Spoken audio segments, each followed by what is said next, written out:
I walked in on my husband kneeling in the hallway, sobbing into his hands, the kind of ugly crying that makes you brace for disaster.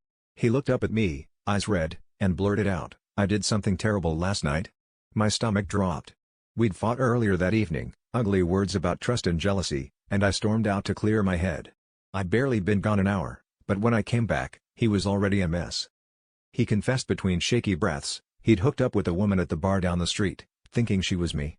He said she looked just like me, same perfume, same way of laughing, but she wore a platinum wig, something I'd joked about trying. "I thought you were surprising me, trying to spice things up," he said, his voice breaking. It was only after that I realized it wasn't you. My mind raced, trying to make sense of it. Was this some sick joke? I demanded details. He swore he genuinely believed it was me, that the woman whispered my pet names, wore my favorite shade of lipstick, even knew about the scar on my shoulder. I started shaking, because nobody should know that. I pressed him harder, and the more he talked, the more it sounded rehearsed, like he was reading from a script someone else had written. Suddenly, it hit me like a punch. This wasn't a confession, it was a cover-up. He wasn't confused. He knew exactly who he'd been with. That night, while he lay snoring beside me, I stared at the ceiling, replaying every fight, every suspicious moment, every time he accused me of being secretive. It was him, projecting all along.